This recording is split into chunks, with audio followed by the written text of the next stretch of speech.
Hello, WrestleNet Radio listeners. Nate Maxon here with you, and welcome back to the latest edition of the Slice of Time show here on WrestleNet Radio, where we go back 25 years and look at the news, notes, results, all that good stuff from 25 years ago in professional wrestling.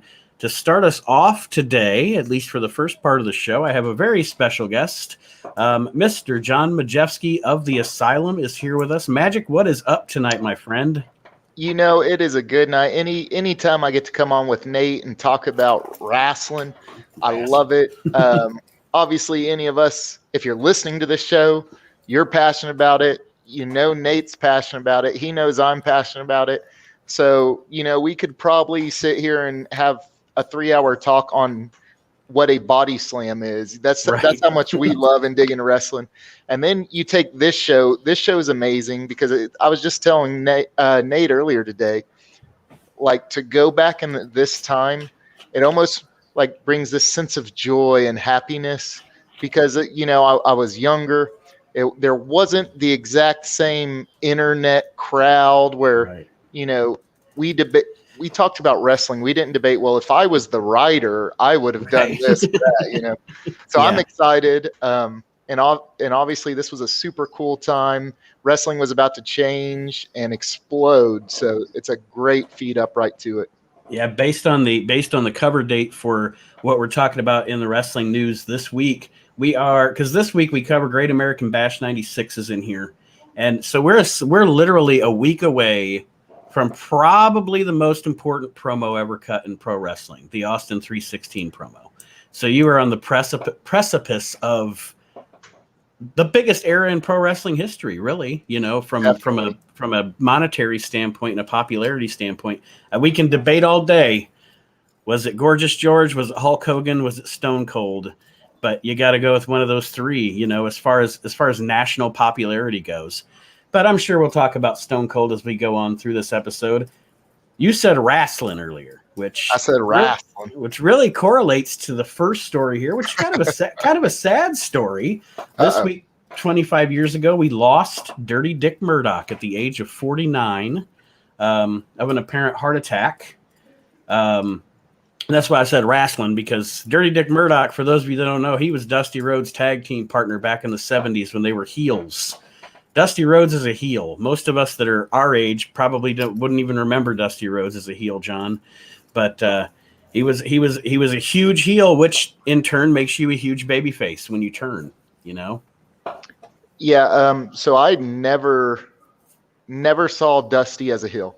Except for, like, I mean, if you count pictures, yeah. And you count later on when he was like executive heel or when he's running TNA, and I think he had a couple little heel runs there, but not not as a full-time talent. When they made the horrible, one of my and I know we're getting off the topic of what we're supposed to be talking. One of my least favorite things is when they put Dusty in the NWO. You know, to me, it just didn't work. It just didn't work. Dusty in the NWO. That was the time of the downfall of WCW, because it's like, let's water down everything. Yeah. And I didn't know this, and I briefly went through the obituary here. Of course, as we mentioned, Murdoch was in a team with Dusty Rhodes called the Outlaws in the 70s. I did not know that Dick Murdoch was a second-generation wrestler until I read this obituary. Apparently, his father, Frankie Hill Murdoch, also was a pro wrestler. So, learn something new every day.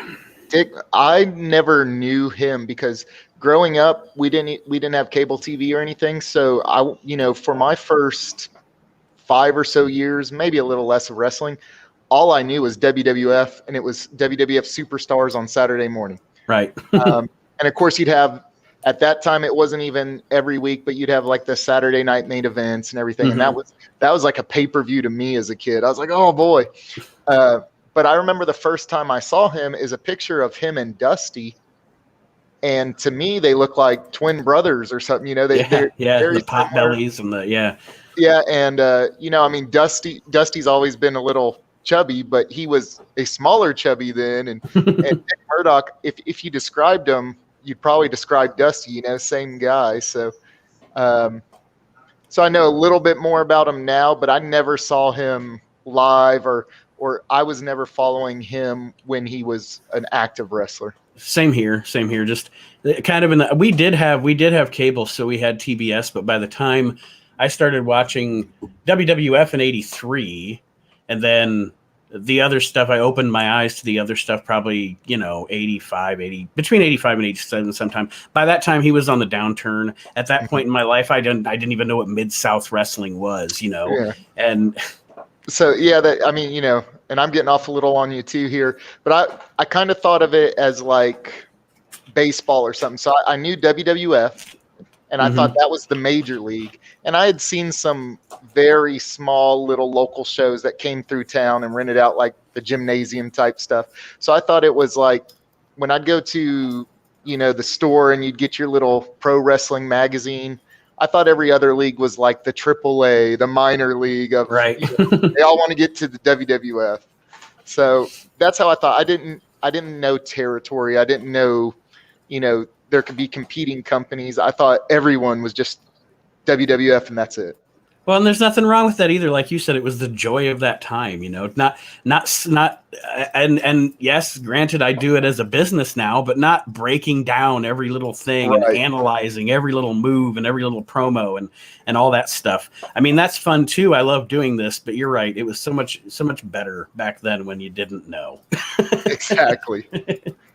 Well, we're going to talk about, to start, I guess the headline would be, other than Murdoch's passing 25 years ago, June 16th, 1996, Baltimore, Maryland, at the Baltimore Arena. It was the Great American Bash, WCW, presenting that pay-per-view. And WCW is changing at this time, too, because just a couple of weeks into Kevin Nash and Scott Hall appearing in World Championship Wrestling. And we talked about this on the previous show, John, but I want to get your opinion. Hindsight 2020, with the lawsuits and everything that happened back then. Archie and I talked about this before. Nowadays, Eric Bischoff will say with a straight face, we were not trying to allude to the fact that Razor Ramon and Diesel were coming to WCW. I call bullshit. And you know what? That's fine. I mean, the man's a promoter, but I call bullshit. You watch the beginning of Hall and Nash and WCW. They were absolutely trying to pull off that Razor Ramon and Diesel were coming into Definitely. WCW. And I don't know if you listen to Eric Bischoff's podcast at all, but a couple weeks ago they had Scott Hall on there. And now Bischoff wouldn't chime in or say anything, but Scott Hall was like, yeah, we wanted everyone to think that WWF was sending me there. So yeah. So I agree. And it's funny because, well, in the Great American Bash, like, I can't remember, but I think, doesn't Bischoff even bring up WWF? Yeah, he actually says, "Do you work for the WWF?" And they both say no. Just to put it out there, yeah, because they wanted to make it clear because lawsuits were starting to come down. So that's what I was wondering. Did they do that to spark interest, or because lawsuits were filed? So we're going to say it on TV to make sure. That way they can say, no, we weren't doing that. Look, I asked them and they said no. And I'm sure Turner Legal was like, you need to do something about this immediately. Yeah. Yes.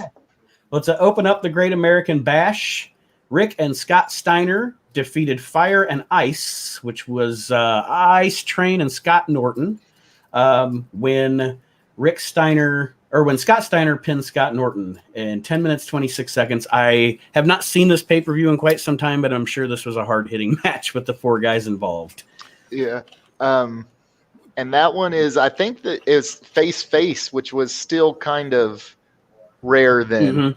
Nitro actually got into that. Like, WCW got into doing that with Nitro actually before WWF did. Mm-hmm. Well, so I'm kind of like I don't want to say a closet fan, but I guess I just never bring it up or talk about him. But Scott Norton, just because of his I always thought Scott Norton was the loser NWO guy. And then as you get on, like I said, internet wasn't as big and stuff. And now go back and see what he did in Japan. And some of his stuff there was super cool to watch. So never a fan of him at that time, at least not like I didn't hate him. I just he was just another guy. He's just there. Yeah. Yeah. But going back and seeing some of the other stuff is definitely cool. I don't really remember much about Ice Train. I don't know. Was he a short career guy? He was they kind of brought him in. He actually was in WCW for quite some time, but they never did anything with him. Like I think when they first brought him in, he was even Ron Simmons was still there. So probably like early 94, and then he wound up just kind of floundering like through this stuff, and then he at the end of WCW he was MI Smooth, the Cat's limo driver. Yeah. But yeah, he had a decent run with WCW, but he never made it past middle of the middle card. The next match on the card, Conan, the U.S. champion, pinned El Gato, who on this night was portrayed by Pat Tanaka of the Orient Express. Not much to write home about this match, it doesn't look like. Just to put Conan out there, I guess. They probably were originally going to have somebody else wrestle Conan and then, had an injury or something. DDP pinned Marcus Bagwell at 9 minutes and 48 seconds. This is kind of when DDP was on the rise, too.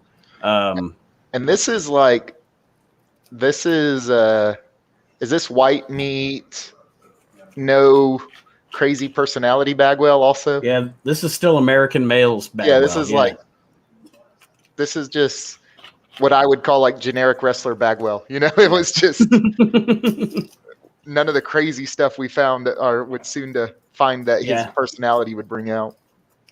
Next match was, and this was good. Dean Malenko pinned Rey Mysterio at 17:44 with his feet on the ropes. I mean, I'm pretty sure that was probably the best match of the night. I'll guarantee. Yeah, I actually watched that. Not like super recent, but I got into a little Dean Malenko. I don't know. I'm sure everyone does it, but every once in a while you just get, I want to watch some of this guy's matches. You go down the wormhole, yeah. Exactly. How are you not going to watch Malenko and Mysterio? And you're right. It's amazing. Mysterio can work with, a broomstick. And this was young Mysterio. He doesn't really have any beef on him or anything, Mm-hmm. So it was definitely an amazing match. It was pretty cool. And it was, man, every time I watch matches like that too, I'm like, oh, I wish Malenko could just promo a little better, because I think he could have been Mysterio, honestly. He was actually, and I have to say, like, and this is not discrediting Benoit at all, but bell to bell, I think Malenko is better than Benoit. And that's not taking anything away from Chris Benoit. Chris Benoit is one of the greatest wrestlers that ever lived. Mm-hmm. But like you said, if Malenko just would have had just that little bit more, and they always say that he actually does have that personality. He just could never do it on TV. Right. Like he's really funny. And well, what I love about Malenko, so you could put Malenko in with Hulk Hogan. He'd have a great match. You could put a mask on Malenko, put him in with Mysterio, and you'd think it's two luchadors. Right. I mean, just Malenko was so good at adapting to whatever style. Mm-hmm. So, and that's basically how I got down that wormhole too, because I was just like, wow, look what he did there. Oh, wow, look what he did there. But definitely, you're right. Probably the match of the night. I mean, I don't even remember all the matches, but it'd be hard to say anything beat it. The other thing that I impress upon, I try to impress upon younger listeners that are listening to the show, that because we have some 20-somethings that listen to the We Can't Wrestle podcast that I interact with and the radio station. You guys are spoiled, and here's what I'm telling you. The something like Rey Mysterio and Dean Malenko at this time, we had never seen anything like this in the United States. This you guys would watch this match now and think, well, this would fit in on AEW or what have you, for high impact and high spots and everything like that. But what Rey Mysterio was doing at this time was absolutely revolutionary in the United States. You're right, because a second ago when I was talking about how I thought WWF was the major league and then everything else was, well, that is correct to some extent, and so everyone else is, how do I get to WWF? Well, everyone knows Vince McMahon, especially back then, is a monster guy, right? Mm-hmm. I don't care about you if you're 5 foot, 140 pounds. You can't wrestle. You're not going to make anyone a believer. So if there's multiple things you can give Eric Bischoff, but the fact that he said let's show off the cruiserweights, and I know some of them, like Jericho, was a 225-pound cruiserweight. I know they weren't all cruiserweights, but the fact that style, whatever, to give it pay-per-view time. Mm-hmm. I think so many other big-time promoters would have said you're crazy. Don't waste your TV time with that. Exactly. Yeah. Speaking of big guys, you said big guys. This one is probably a little ugly. Big John Tenta and Big Bubba. They're having their feud where Bubba had cut off half of John Tenta's hair, and et cetera, et cetera. I think later on they wind up having like a sock of quarters on a pole match, but we'll get to that when it comes around. But so 5 minutes and 20 seconds, probably a good time for that match. The next match, Chris Benoit and Kevin Sullivan, and this was an interesting feud because this was kind of a blurring the lines of reality, breaking kayfabe kind of feud, having the whole thing, talking about Kevin and Nancy and Chris, and it brings terrible memories about what's going to happen in the future. But we don't, obviously we don't want to harp on that. At the time, again, you look back at WCW at this time, they were really kind of revolutionizing things, and yeah, granted, you can say they stole from ECW, and so did Vince, but WCW was doing it on a bigger platform. So, and Bischoff, like you said, kind of with the cruiserweights, he was willing.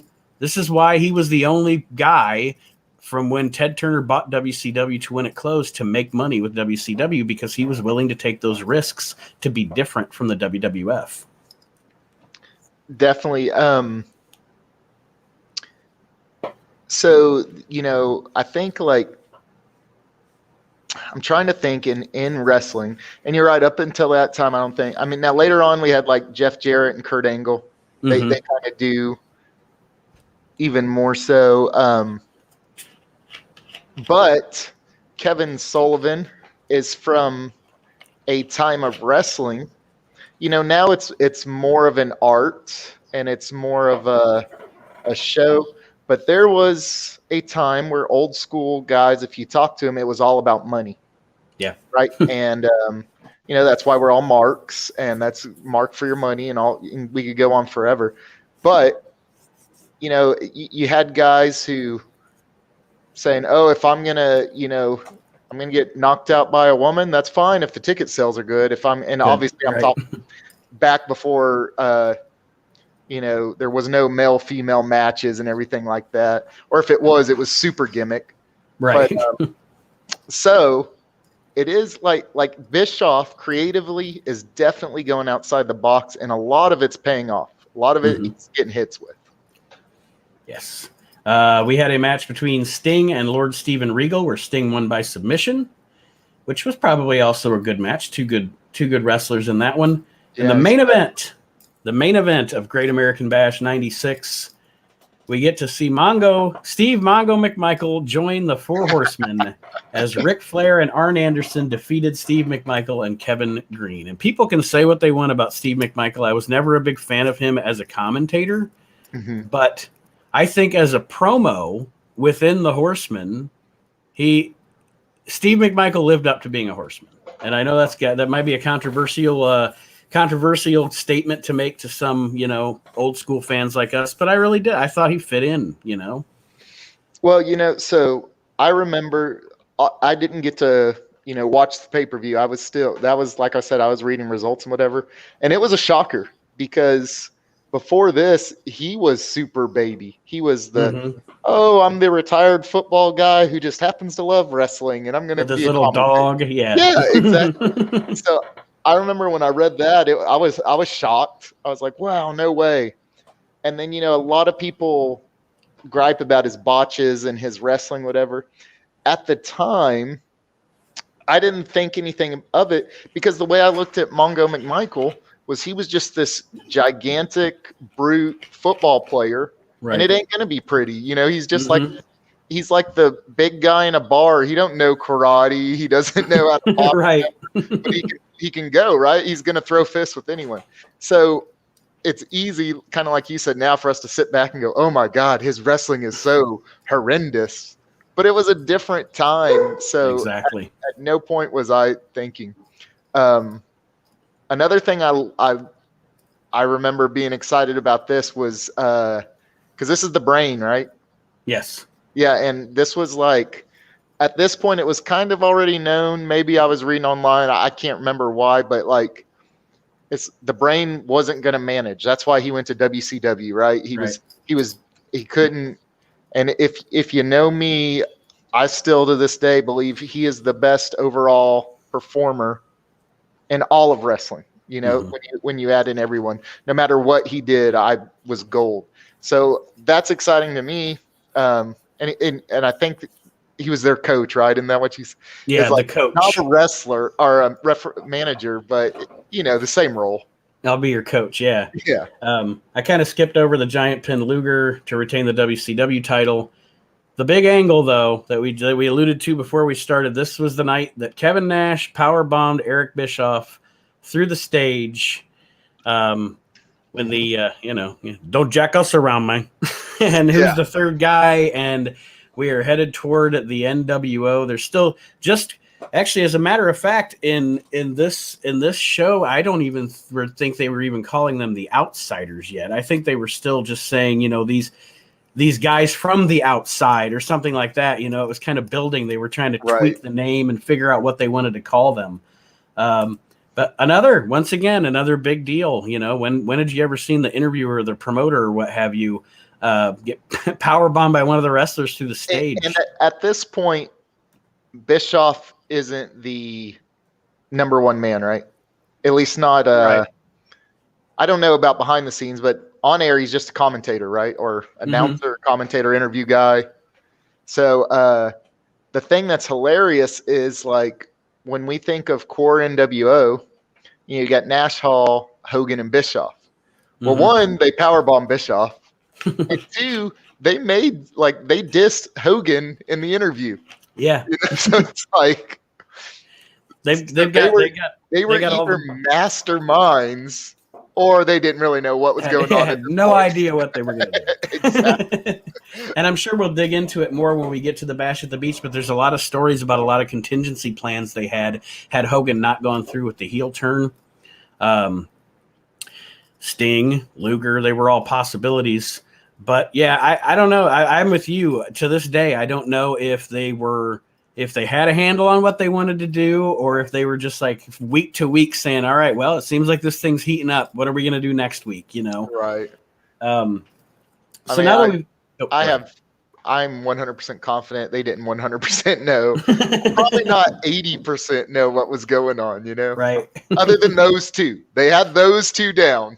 This opportunity fell in Bischoff's lap, essentially. Because if you think about it, before Hall and Nash showed up, his next big concept for wrestling, folks, was something called Blood Runs Cold.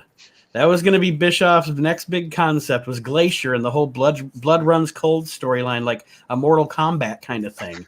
and then the NWO kind of fell in his lap, and the Blood Runs Cold kind of went down to the mid card. Oh, for sure. I've met Ray Lloyd, by the way. Really cool guy. Awesome dude. So now that we've covered the Great American Bash, I guess we'll get into some of the news and notes from the week. We'll start with WWF. There isn't a ton of news, the WWF for this week. Kevin Kelly, a wrestling announcer out of Florida, has signed with the WWF. He is apparently being groomed to take over some of Vince McMahon's announced duties. Kelly announced for the IWF in Florida in recent years. Don't know if you guys know or not, but Kevin Kelly was actually introduced to the WWF by the Smoking Guns. He actually commentated for the promotion that they worked in down in Florida before they came up. Oh, wow. And kind of got connected that way. And now, 25 years later, he's still calling New Japan, isn't he?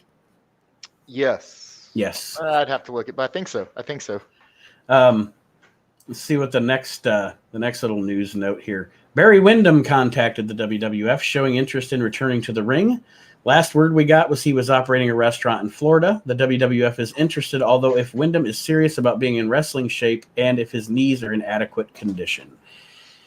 And I think later in the year he would come in as the stalker. Yeah, that's that's Wyndham was so good too. He was one of those. Didn't matter what he was doing; it was all effortless in the ring. So and but I kind of thought, or I guess I shouldn't say I thought. I kind of speculate now that sometimes like he was done with wrestling, but maybe not done with making the money from wrestling. It's at a certain point, you're not an 18-year-old trying to just loving the business, and who knows how his restaurant was doing. So right. Yeah. And what I observe, and I don't know if, because there's the whole story about his dad and his brother had went to jail for money, like counterfeit money and stuff like that. I don't know if Barry, just like you said, maybe his injuries just caught up to him or what have you, and in no way would we be dissing him on this show, because like John said, I mean, honest to God, you watch Barry Windham in between probably 1985 and 1988. He was one of the top 5 workers in the world. For sure. Insane, like you said, just a natural. I always bring him up in most underrated conversations, like when you want to hear about, which is, if you think of it as crazy, because he's not like a no-namer, he's still he's still well known and everything, but no one ever mentioned, like, if you're like, who's the best worker, you never hear his name. So that's why I always bring him up. Like, there's a match if any of you can find it, probably on YouTube. I know it's on one of the Ric Flair DVDs. 1987, Barry Windham and Ric Flair, for the television show for WCW or the NWA at the time, their match was the whole hour of the show.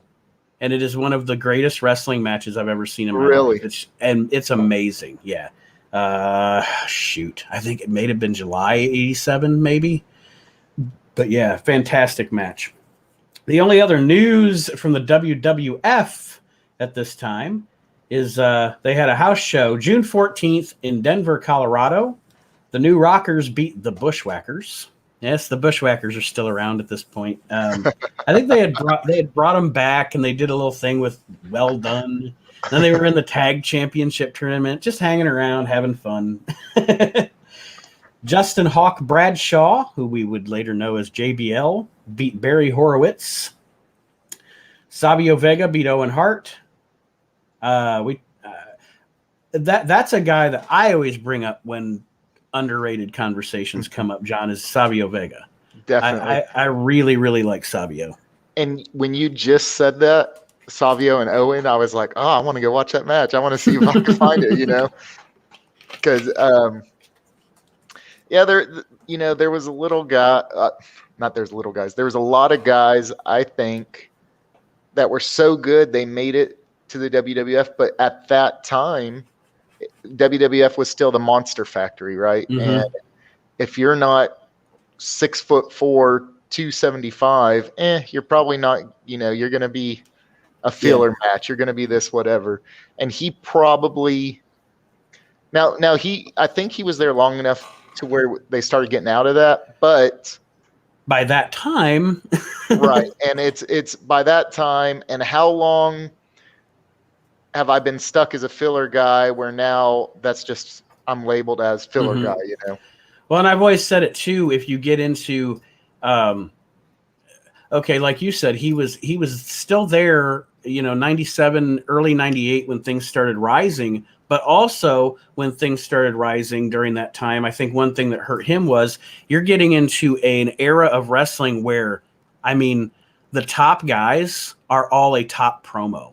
Definitely, Bret Hart, Steve Austin, The Rock, Triple H. I mean, all these guys on the mic, and as good as Savio was in the ring, probably not. His accent and kind of stuff, it kind of hurt him on the mic. Not in Puerto Rico, where he's speaking his native Puerto Rican. You watch some of the stuff with him in the Caribbean, and his promos are killer. Right. But yeah, that probably affected him too. No, but yeah, you're right, because if you think of any person who hit that hit that rocket, and like Stone Cold, everyone says, "Oh, we know what time it was. It was he won King of the Ring." But I mean, no offense to anyone involved in that. It's not like him and Jake had a 5-star match. Right, right. It was the promo afterwards that got people going. So, yep. Let's see here. Also on this card, Mark Marrow beat Hunter Hearst Helmsley. Steve Austin, the aforementioned Steve Austin, beat Duke Drosy, the dumpster. Vader fought the Ultimate Warrior to a double countout. I bet that sucked. That's not necessarily that's not a diss to, but those two guys to me just don't seem like they would mesh. No, I bet that wasn't. And it's funny because I actually listened to Jim Ross podcast. I've listened to all of these all the time, but they're talking about it, and JR was super pissed off. If you ever hear, he gets on rants. Well, one was that, and it was because no one could lose. That's the only reason, right? One's just an attraction, and Vader had told them, "Sorry, you can't ruin my Japan money if you make me lose." And once again, a different time. So, I think, how long did they go? Did it say? No, it didn't. Just fought to a double count out. Oh, yeah. So they were talking. There was it might have been in the King of the Ring tournament where he goes to like a 15-minute time draw with someone, maybe him and Goldust. I can't remember. And they're like, "Oh, that's probably about 14 minutes too long." And that makes perfect sense. Really quick to round out this show, Ahmed Johnson beat the British Bulldog. There's your big guy fetish for Vince. Oh, yeah. The Undertaker pinned Mankind, and Shawn Michaels pinned Goldust to retain the WWF Championship. So it's cool. So at this time, this is when Taker Mankind is like cooking. That's got to be like the feud of that whole time period. Yes. I mean, either company. As a wrestling fans, we'd never seen anybody take it to Taker like Mankind did. Do you need a jet? Yeah, it's about time. Sorry, I got to go. It's all good. Love speaking with you and all that good stuff, but stuff calls. Yes, I got you. Well, John, I want to thank you for joining me for the first part of the show this week, and we will look forward to having you back on. Oh, definitely. More. And everybody, say goodbye to Magic Mr. Majewski. We'll see you next time, John. Thank you. Y'all have a good one.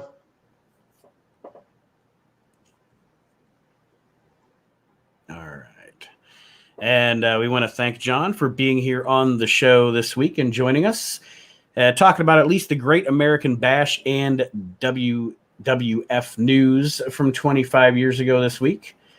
Let's talk about, real quick, WCW news from 25 years ago. Terry Taylor was getting a ton of credit after the Bash for his work ethic and getting Kevin Green and Steve McMichael ready for their match at the Bash. I bet that's interesting. I didn't know Terry Taylor was involved in that. WCW officials loved Rey Mysterio both at the World Wrestling Peace Festival and at the Bash. They were going to try to lock him up full time, which we all know they wound up doing that, and Ray had quite a long career in WCW. After the pay-per-view, Kevin Green limped around the bar, still selling Flair's figure 4 leg lock. There's something to be said for that. Sometimes someone not from outside the business that's a fan of the business has more respect for the business than the people in the business do, especially the people in the business now. We won't get into that, but there's Kevin Green selling, for Ric Flair still after the fact, kayfabe. There is a story going around going around WCW is that Medusa will be teaming with a male wrestler and wrestling men in a mid-card role. I don't think that actually happened until Vince Russo showed up, but WWF would be doing it with China before this. All right, Bischoff wasn't actually hurt at all by the jackknife.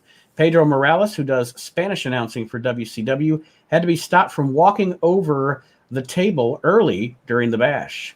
He didn't know the table was gimmicked, and it actually collapsed a bit when he stepped around it. Good job, Pedro.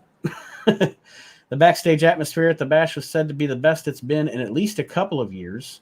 Everyone sensed it was a good show, plus the politics that sometimes poison the atmosphere wasn't present.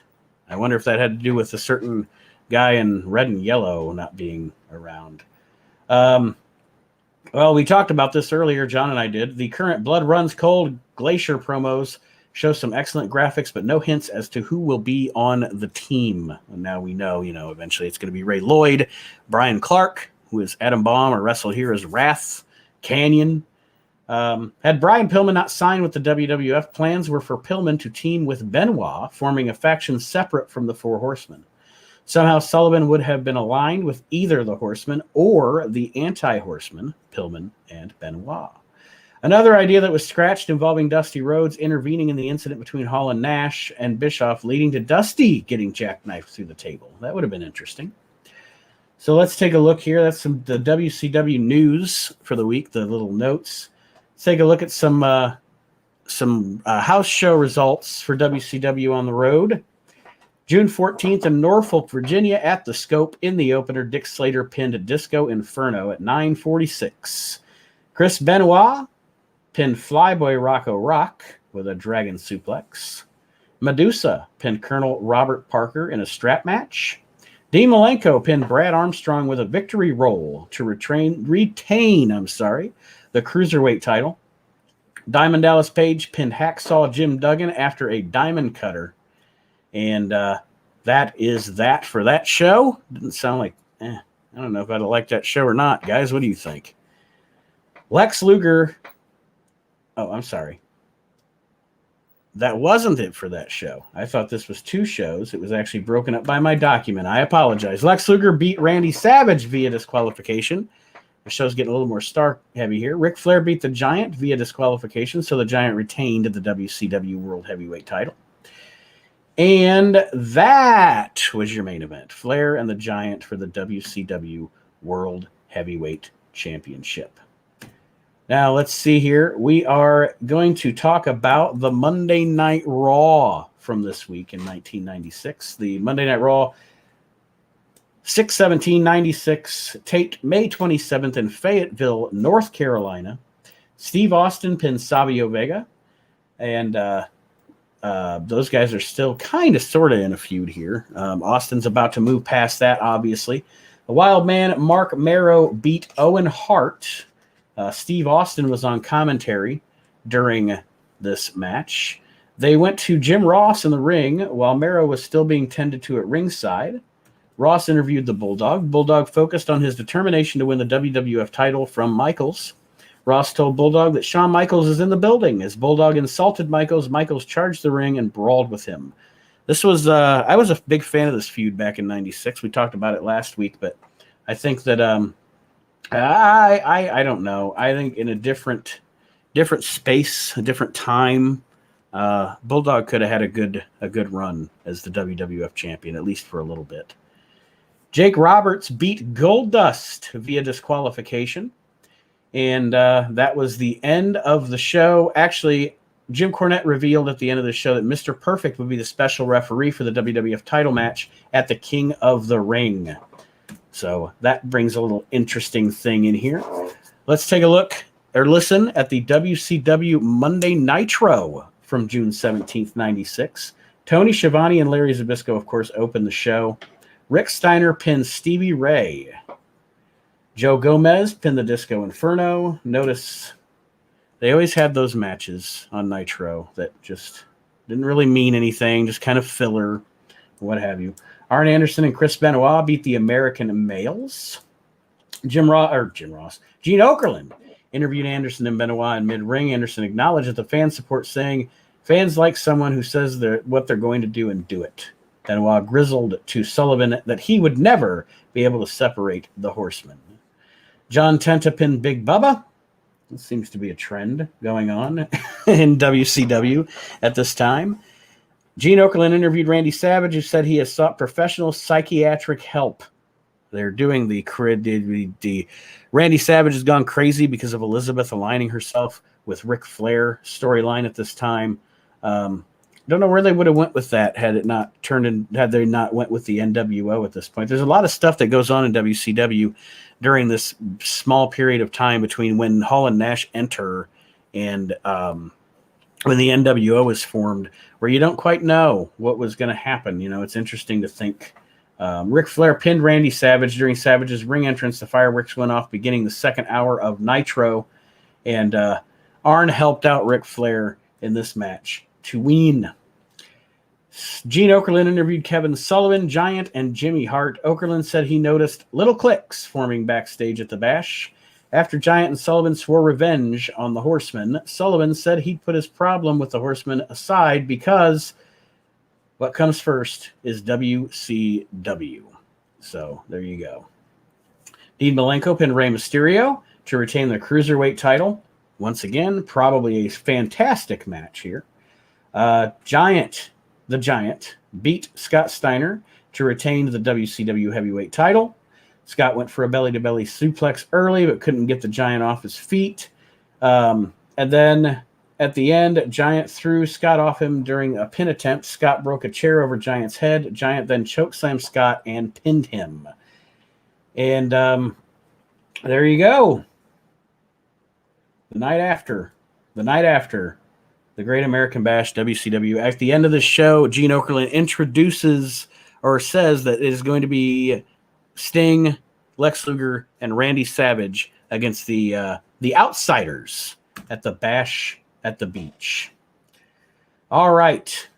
Let's see here. Do we have any other news to go through on this week's show? And there's actually not a lot. So I'm not going to run down the indie results because I really enjoy hearing Archie react to those, and Aaron or whoever else is here with me. So we're not going to run down all the indie results from this week, 25 years ago. But I want to thank each and every one of you for joining me on the show this week. I want to thank John for joining me at the beginning of the show. He had to go. That's fine. No big deal. We enjoyed having him on the show and appreciate his time. For those of you keeping track, don't forget Thursday nights at 8 p.m. to join Archie Mitchell for If You Smell What the Arch is Cooking. And now I will sign off. Nate Maxon here on WrestleNet Radio. Join us once again next week, 25 years ago in pro wrestling, for the slice of time here on WrestleNet Radio. Thank you all for joining me, everybody. We'll see you next time around as we get to next week, King of the Ring 96. There's going to be a lot to talk about. Have a great